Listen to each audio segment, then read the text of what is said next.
called Charlie and Mouse by Laurel Snyder, illustrated by Emily Hughes. This book came out in 2017 and it won the 2018 Notable Award. It's for younger readers ages 6 through 9, early readers, and there's 37 pages in the book, and it was published by Chronicle Books. There are 4 parts to the story,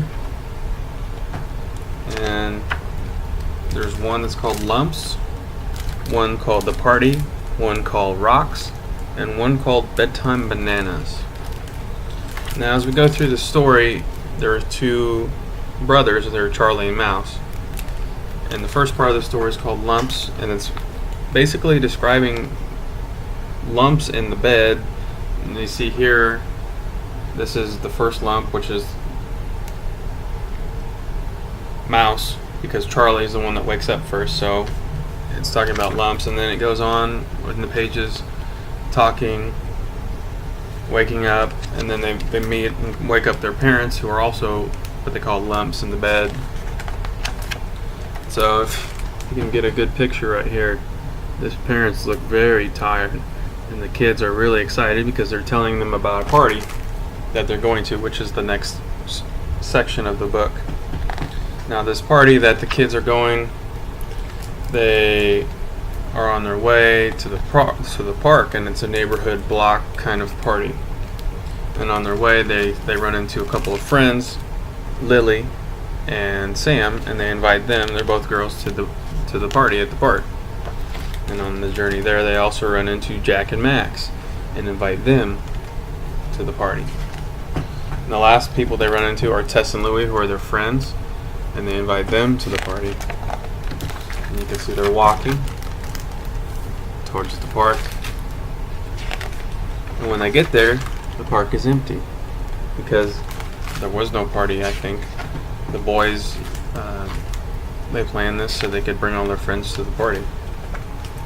And then they have a good time at the party in the park. And then it transitions into the third part, which is Rocks.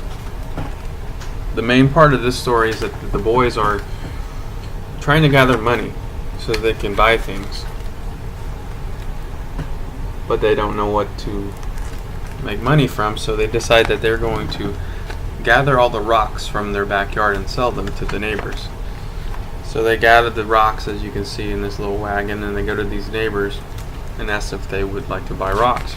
The neighbors decline, but they say, if you pull all the rocks from our backyard, we'll pay you $1. So they agree. And they move on to the next neighbor, and they bring rocks, and they ask if she would like some rocks, and she also declines, but says if they dig out the rocks in her backyard, she'll give them $1. At this point, they've done both those yards and got a ton of rocks in their wagon, and they're just exhausted. So they get to stop in for some ice cream, which is ironically $1. They get home, and they drop all the rocks off, and Mom is just like, "What did you do?" And then it transitions into the last story, which is Bedtime Bananas. In this part of the segment, the kids are brushing their teeth, getting ready for bed, and their mom is putting them to bed, and they say, "Oh, can you read us a bedtime story?" So she agrees, and then they pester her and say, "Hey, can you sing a bedtime story song?" So she agrees, and then lastly they pull a fast one. They say, "Hey, we need a bedtime banana." She's like, "What's that?" And then she finds out that they just were wanting a banana, so she gives it to them. And then she makes them brush their teeth again before they go to bed. And then she leaves. And then at the end, they're talking with each other.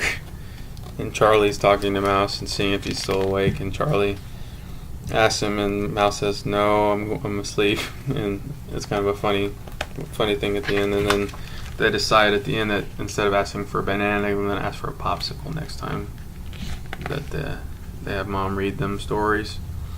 And that's basically the gist of the story. The readings for, like I said, early readers, probably from about age 6 to 9. The story that I remember, just based on the illustrations, it kind of reminds me of Brown Bear, Brown Bear, What Do You See by Bill Martin Jr. And the reason I bring that up is because it's a simple read for kids, and the illustrations, they are very similar to the ones you'll see in this book. My favorite part of the story is the way that it's just broken down. There's 4 parts, and then if you wanted to read this to kids, you could just break it into 4 parts, and it could be like a 2-week thing. And for the activity that I would have kids do, I would first ask them their favorite part of the story out of the 4 and tell me why. But also, if they could live out a part of the story in real life, what would that be? And then at the end of the day, I'd send students home and tell them to ask their parents to read them a story and a song and bring it back to class to tell the class what they learned. So that is week 2. Thanks.